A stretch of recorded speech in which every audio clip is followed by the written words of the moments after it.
வணக்கம். ருத்து லோட்டஸ் உங்களை அன்புடன் வரவேற்கிறது. நம்ம இன்றைக்கி வீடியோவில் என்ன பார்க்க போகிறோம் அப்படின்னா, ஒரு புது வகையான தாமரை திருநேத்ரா அப்படிங்கிற வெரைட்டி பற்றி தான் நம்ம இன்றைக்கி பார்க்க போகிறோம். நம்ம முதல்ல பார்த்துட்ருக்கிற வெரைட்டி என்னன்னு பார்த்தீங்கன்னா, இவானியா அப்படிங்கிற ஒரு நியூ வெரைட்டி. இந்த வெரைட்டி பார்த்திங்கன்னா பவுல் லோட்டஸ்லேயே நல்லா அடுக்கடுக்காக 1000 பெட்டல் லோட்டஸ் மாதிரியே வரக்கூடிய ஒரு வகை தாமரைங்க. நல்ல ஒரு பிங்க் கலர், இது டார்க் மெச்சந்தா வராது, பிங்க்கு தான் வரும். இந்த தாமரை நல்லாவே வருங்க, மொட்டுக்கள் வச்சுக்கிட்டே இருக்குது. பூக்களும் பார்த்திங்கன்னா நல்லா பெருசாக இருக்கும். பெரிய தொட்டியில் நீங்கள் இந்த வகையை தாமரை கொடுத்துருந்தீங்க அப்படின்னா இன்னுமே கொஞ்சம் பெரிய பூக்களாக நமக்கு கிடைக்கும். இது நல்லா அடுக்கடுக்காக இருக்கிறதுனால இன்னும் பெரிய பூக்களாக வரும்போது ரொம்பவுமே நல்லாயிருக்கும். பேரல், ஃப்ரிட்ஜ் பாக்ஸ் அந்த மாதிரியான டப்பில் நீங்கள் இந்த வெரைட்டியை கொடுத்துக்கலாம். அடுத்ததாக பார்க்கக்கூடியது பார்த்திங்கன்னா டோரா அப்படிங்கிற ஒரு வெரைட்டி. இதுவும் பார்த்திங்கன்னா நல்லா ஒரு டார்க் மெச்சந்தா வரக்கூடிய ஒரு வகையான தாமரை. எப்போவுமே இந்த பெரிய வகை தாமரைகள் நிறைய பூக்கள் உங்களுக்கு கொடுக்கணும் அப்படின்னா நீங்கள் அதுக்கு தகுந்த மாதிரி ஒரு பெரிய தொட்டியில் தான் நீங்கள் நட்டு கொடுக்கணும். பாருங்கள், என்னோடய பூனைக்குட்டி அந்த குருவியை பிடிக்கிறதுக்கு ரொம்ப நேரமாக ட்ரை பண்ணிவிட்டு பார்த்துக்கிட்டே இருக்குது. ஏற்கனவே ஒரு குருவியை பிடிச்சி சாப்பிட்ருச்சுங்க. அதே மாதிரி இந்த குருவியும் பிடிச்சிடலாம் அப்படின்னு பார்த்துக்கிட்டே இருக்குது. நிறைய குருவிகள் இந்த டப்பில் தண்ணி குடிக்கிறதுக்கும் அந்த பாசி எடுத்து சாப்பிட்றதுக்கும் வரும். அதை தான் பிடிக்கலான்னு பார்த்துட்டே இருக்குது. அடுத்ததாக பார்க்குறது பார்த்திங்கன்னா கண்ணகி அப்படிங்கிறத நான் பறிக்காமல் விட்டுட்டேன் அப்படியே. இதுவும் நல்லா ஒரு மெச்சந்தா வரக்கூடிய வகையான தாமரை தான். பாருங்கள், இந்த டப்பில் தான் அந்த திருநேத்ரா அப்படிங்கிற ஒரு ரன்னரை நம்ம பிளான்டிங் பண்ண போகிறோம். இதில் ஆல்ரெடி நான் க்ரீன் ஆப்பிள் கொடுத்துருந்தேன். அந்த ரன்னர் பார்த்திங்கன்னா காஞ்சிருச்சு, எனக்கு வரலை. அதனால் இப்போ புதுசாக வந்துருக்கிற இந்த திருநேத்ரா அப்படிங்கிற வெரைட்டியை நம்ம பிளான்டிங் பண்ணி கொடுத்துக்கலாம். பாருங்கள், இதுதான் ரன்னர். இதோட ப்ரைஸ் பார்த்திங்கன்னா டோட்டலாக 2500.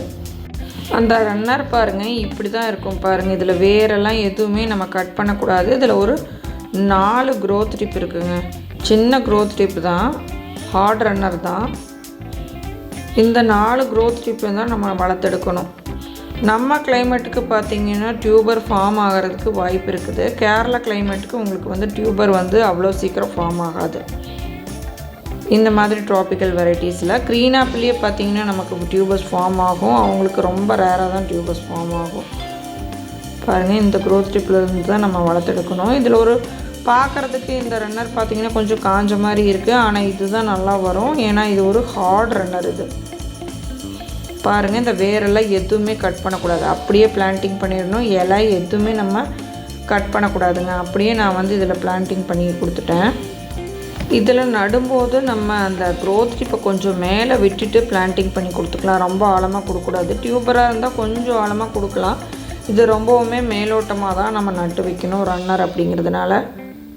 இதில் ஃபுல்லாக தண்ணி இருந்ததுனால என்னால் உங்களுக்கு காமிக்க முடியல. அடுத்ததாக இன்னொரு ரன்னர் அவங்க அனுப்பியிருக்காங்க பாருங்கள். இது பார்க்குறக்கு நல்லா இருக்குங்க. ஃப்ரெஷ்ஷாக தளைஞ்சு வந்துடும் அப்படின்னு நம்ம நினைக்கலாம். இதுவும் தளைஞ்சு வரும், கொஞ்சம் ஸ்லோவாக தான் இருக்கும். அது பார்த்திங்கன்னா ஹார்ட் ரன்னர். இது பார்த்திங்கன்னா அந்த ஸ்டார்டிங் பாயிண்டில் வரக்கூடிய ரன்னர். இதுவுமே தளைஞ்சு வரும், ஆனால் கொஞ்சம் ஸ்லோவாக இருக்கும். இதுக்கு எப்படி பிளான்டிங் கொடுக்குறது அப்படின்னா, வெறும் மண் மட்டும், ஆல்ரெடி நம்ம யூஸ் பண்ண தாமரை மண்ணை மட்டும் எந்த உரமும் கொடுக்காம பிளான்டிங் கொடுக்குறோம் நம்ம. அப்போ தான் இதெல்லாம் வளர்த்து எடுக்க முடியும். பாருங்கள், நான் ஆல்ரெடி காய வச்சு அதவே தான் கொடுக்குறேன்.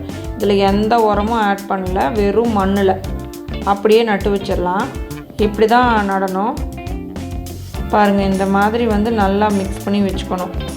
ரன்னர் நடும்போது உங்களுக்கு ட்ரையான இருக்கிற டைமில் நீங்கள் நடக்கூடாது. கொஞ்சம் நல்ல ஈரப்பதம் இருக்கிற மாதிரி சேர் குழைச்சிட்டு அதுக்கப்புறம் தான் அந்த ரன்னரை நடணும். பாருங்கள், ரூட்ஸ் எல்லாம் எப்படி இருக்குதுன்னு அப்படியே இருக்குது. இதை வெயிலில் வைக்காமல் நான் நிழலில் தான் வச்சுருந்தேன் ரிசீவ் ஆனதுக்கப்புறமா. அதனால் அங்கே அந்த வேர் பகுதியெல்லாம் டேமேஜ் ஆகலை. இது பிளான்டிங் பண்ணதுக்கப்புறம் கொஞ்சம் டைம் எடுத்து இலைகள் வர ஆரம்பிக்கும். இப்போ இதை நம்ம மண்ணில் நட்டு வச்சிடலாம். அதே மாதிரி தான் லேசாக குழி எடுத்துகிட்டு நம்ம இதை அப்படியே இதே பொசிஷனில் நட்டு வச்சிடணும். பாருங்கள், நான் நட்டு வச்சிட்டேன் பாருங்கள். இதுக்கப்புறம் தண்ணி ஃபில் பண்ணிக்கலாம். ஃபுல்லாக தண்ணி விட்டுக்கலாங்க, ஏன்னா இலை மேலே இருக்குது. ரன்னரும் கொஞ்சம் பெரிய ரன்னர் தான், அதனால் விட்டுக்கலாம். ரொம்ப தின்னாக இருந்தது அப்படின்னா நீங்கள் தண்ணியை குறைச்சி விடணும். தலைய தான் தண்ணி அதிகப்படுத்தணும். பாருங்கள், நான் தண்ணி ஃபுல்லாக விட்டுட்டு மீனும் விட்டுட்டேன். பாருங்கள் உள்ளே தெரியுது உங்களுக்கு அந்த க்ரோத் டிப்பு எல்லாமே மேலே தான் இருக்குது. மீனுக்காக தான் நம்ம அசோலா போடுறோம், தாமரை செடிக்காக அசோலா கிடையாது. மீன் அப்படியே இருக்கணும் அப்படிங்கிறதுக்காக நம்ம வந்து அந்த அசோலா போடுறோம். பாருங்கள் இது நட்டதுக்கப்புறமா பாருங்கள் இது தளைஞ்சு வருது. 2-3 நாள் கழித்து எடுத்தது இந்த வீடியோ. தளைஞ்சு வருது, உங்களுக்கு தெரியுதா இல்லையான்னு தெரியல எனக்கு. பாருங்கள் இது அப்படியே தலைய ஆரம்பிச்சிருக்குது. இந்த இலைகள் எல்லாமே காய ஆரம்பிக்கும். அதுக்கப்புறம் இலைகள் ஃப்ரெஷ்ஷாக வந்துடும். 1 வாரம் கழித்து பாருங்கள் எப்படி தளைஞ்சிருக்குதுன்னு. இதில் மொத்தம் 4 க்ரோத் டிப் இருந்தது. இதில் ஒரு க்ரோத் டிப் பார்த்திங்கன்னா கொஞ்சம் சின்னதாக இருந்தது, அது காஞ்சி போச்சு, அது இலை மேலே வரல. 2 க்ரோத் டிப்பில் இருந்து நல்லா தளைஞ்சு வந்திருக்கு பாருங்கள் இலை புதுசாக. இதில் காஞ்ச இலையெல்லாம் அது நல்லா காஞ்சதுக்கப்புறம் ரிமூவ் பண்ணிடலாம். லாஸ்ட்டாக பாருங்கள் நான் ஒரு இலை வந்து ரிமூவ் பண்ணி எடுத்துட்டேன். இதை வந்து லைட்டாக ஓவர்ஃப்ளோ கொடுத்துக்கணும். ஓஸில் வந்து நீங்கள் வந்து அப்படியே போடக்கூடாது, தண்ணியை கொண்டு வந்து எல்லாமே பறைச்சிட்டு போயிடும். அதனால் ஒரு பக்கெட்டில் தண்ணியை வந்து ஃபில் பண்ணிக்கோங்க. ஓவர்ஃப்ளோ லைட்டாக கொடுத்துட்டிங்க அப்படின்னா இன்னுமே தொட்டி நல்லா ஃப்ரெஷ்ஷாக இருக்கும். பாருங்கள் அடுத்தது எப்படி இருக்குதுன்னு. அடுத்த ஒரு ரன்னர், அந்த சின்ன ரன்னர் நம்ம பிளான்டிங் கொடுத்துருந்துருப்போம், அது பாருங்கள் 2 இலை வந்திருக்கு. இது ஆல்ரெடி நோய் தாக்கம் லைட்டாக இருக்குங்க. அதனால் இது சின்ன ரன்னர் அப்படிங்கிறதுனால இன்னுமே வந்து இலை எதுவுமே நான் ரிமூவ் பண்ணல.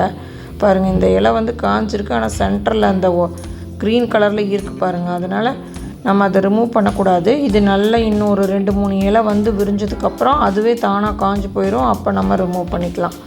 இந்த திருநேத்ரா அப்படிங்கிற ஒரு வெரைட்டி பார்க்குறதுக்கு எப்படி இருக்கும்னு பார்த்திங்கன்னா நம்ம ஸ்வேதா ஃப்ளவர் மாதிரியே இருக்கும்.